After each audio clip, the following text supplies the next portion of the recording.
Hi lovely and darling viewers, it's Jen here at Check Her Joy. Today I am reviewing Anger is a Gift by Mark Oshiro. I listened to the audiobook for this, which was narrated by the author. So this is a young adult novel that definitely deals with the Black Lives Matter movement and activism. It centers around a teenage boy named Jefferies, who was definitely traumatized by the fact that his father was killed by cops right in front of him. And this is happening several years after that as he's in high school, and he's starting to see a police presence in his school, which the police just unsettle him to begin with, but then they're also being very forceful against students. So it's dealing with police brutality and institutional racism. This is definitely a very tough book to get through. It's very difficult and very brutal and horrific. Yeah, and it's got graphic violence in it, so definitely trigger warnings for all of that. Our main character is dealing with anxiety and panic attacks and depression, so this is not a book for the lighthearted. Our main character is Jefferies, or Morris Jefferies Jr., and his dad was killed by the police when he was out shopping, and he was at the corner drugstore, and the police thought he was a different suspect and just shoot him because he's wearing headphones and he can't hear the police, so they're just he's not responding to what we want, and they kill him. But Moss is there when it happens, and so he is constantly dealing with the trauma of this. He's having panic attacks. He doesn't trust police. I mean, just really trauma. It's definitely PTSD stuff happening. So Moss is Moss is off, and he's our narrator and the person we're seeing everything through. I have mixed feelings on this book, guys. I'm just going to tell you. On one hand, it brings out a lot of things that are definitely happening with the police and with systemic racism and having police presence in schools and how that can get out of hand. But on the other hand, I don't really like Moss as a character, and I'll get into that later. So basically, we're dealing with the police presence in the school. It starts off with one security officer who's got a gun, and it's just he's white. And he definitely has an opinion that these kids should do what he says they should just because they're kids, and he's not, because he's white, and they're at a school where all the kids are either Black or Hispanic or some other person of color. So there's definitely a tension already starting. But then the school starts doing this pilot program with the police department and having the police involved in the schools for security reasons. And a lot of this comes from the school not having funding, because their test scores are down, because when your test scores are down, they actually give you less money instead of more money. And so that's part of the racism that's happening. But then there's also so there's racism inherent within the school system, even though it's a school where everybody's a colored, but compared to the other schools around them, they're not receiving their fair shake. And so things are already bad. Their books that they're getting are hand-me-downs from 20 years ago, and they're falling apart.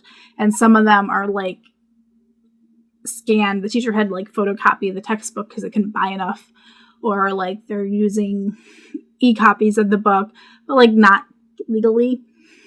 One of the English class ones, one of the students finds the copy of the book online and just emails it to everybody because the copies that they have in the school are literally falling apart. So the whole school system is just basically a mess to begin with. But then bringing the police in also and having the students freaking out about the police is also not helping their educational needs. Things start escalating when they start doing random locker searches. And one of the locker searches, the police guard that is there for security purposes finds a bag of pills. And he automatically assumes that she must be dealing and assaults the student. And the student gets severely injured. This creates a problem where they need to escalate. They start bringing in metal detectors and then bringing in more police, and everything just keeps getting worse and worse and worse. Really bad. By the end of the book, it's a complete war zone, nightmare scenario. Really, really serious stuff happening. We also are following Moss as he and his friends decide to start protesting and I'm going to say fighting back they're not like physically engaging the police fighting, but like taking a stand and trying to sway public opinion and get media attention and just make the school take this seriously, and really trying to get the police out of the school because it's not helping anyone. It's not helping the students. It's really not even helping the teachers. Like, just all it is just giving the police something to do where they get to pick on kids.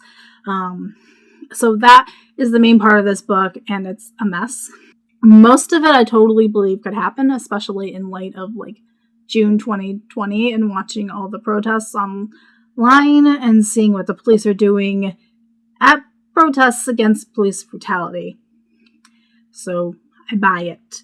There is also some things in here that are a bit sci-fi like the metal detector that they have in the school is so magnetized that it like pulls pins out of a kid's leg, but like didn't impact any other student walking through there with zippers, piercings, braces.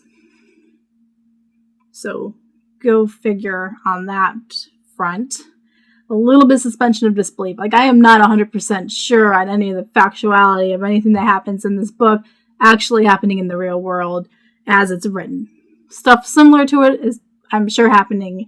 The specifics, I'm not so sure about. This book also has a pretty diverse cast in it.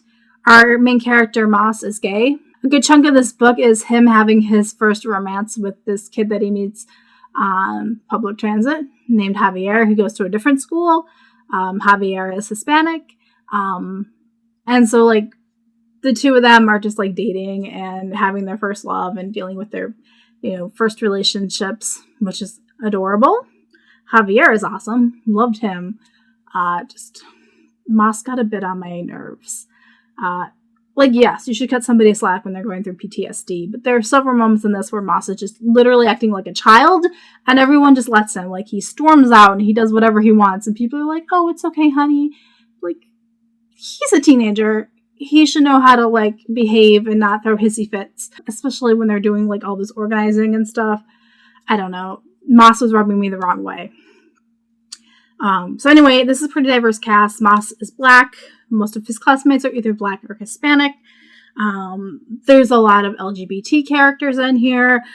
Characters who are bi, asexual, non-binary, I think trans, but maybe there's just a non-binary character. There were so many diverse characters that trying to like sort out every single character got a bit complicated. We also have one character who is Muslim and wears a hijab, which becomes part of the problem because like the wearing the face scarf and the police, it doesn't actually end well either. And we have another character, Reg, who is in a wheelchair, and he becomes a big part of this. He's the one who has pins in his leg because he was in a car accident, and becomes kind of the focal point in one of their rallying cries, but also the ableist in the story because Reg doesn't even play a huge part in the protests in his name. He's not present at their planning. He's being spoken for in a secondary fashion. So, like, Reg's girlfriend goes up there and speaks for him. Like, I have this letter from Reg. But, like, you could totally call him on the phone. He doesn't have to personally come to your planning rallies. You could, Skype. I don't know when this book is supposed to be set, but I know you could definitely do a phone call to actually have Reg's input on what he wants said about his case. So, like, that whole thing was really rubbing me the wrong way. And also the fact that Reg, because he's in a wheelchair, is frequently being helped without asking for help. So people are, like, picking him up, moving his wheelchair, taking him out of the wheelchair without his permission. And I don't know if he's, like, given consent in the past and they assume that it's fine in these cases. But, like, nobody's asking Reg if they can, like, help him move, which would be pretty basic, like, etiquette for somebody who is in a wheelchair. That was getting on my nerves, too. There is definitely sexism in this book, too. None of the female characters in here really seem to have any agency on their own.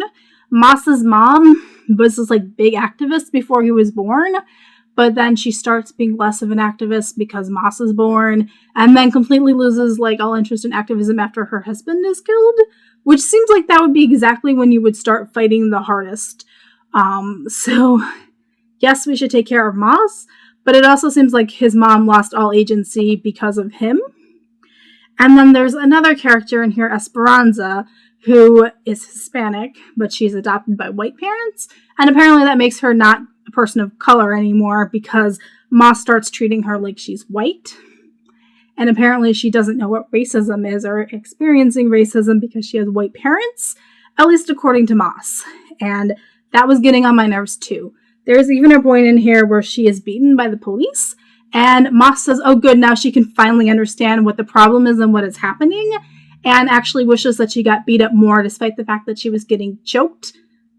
And almost became I think she became unconscious, but like she was in serious danger. And Moss is like, oh good, it should have been more. And I'm like, kid, no. So Moss pissed me off so much in this book. Just like, by the end of the book, I was like, I'm going to slap you, kid, myself. Also, there's a problem with this book in having white allies, in which there aren't any good white allies in this book. Basically, if we're white, we should just keep our nose out of here, is what I got out of this book. Because the only white person in this book who was seen as doing something good ends up dead. So, no. Just no. Yeah. I don't even know what to rate this book. I ended up giving it 3 stars, but honestly, even that might be, no, that's probably way generous because there are so many problems with this book.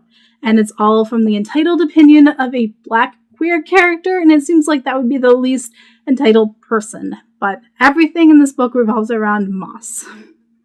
Everything. Even when injustices are happening to other characters, it's still all about Moss.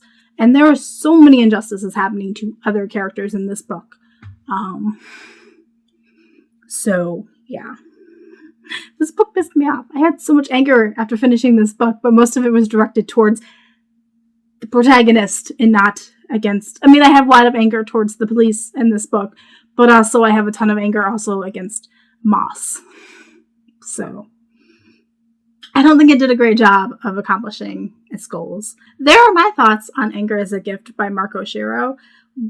Read it if you want to. I'm not going to recommend it to anyone. There are so many other books that do a much better job of explaining police brutality and systemic racism that do it in a way that isn't also sexist and ableist and in its own way racist.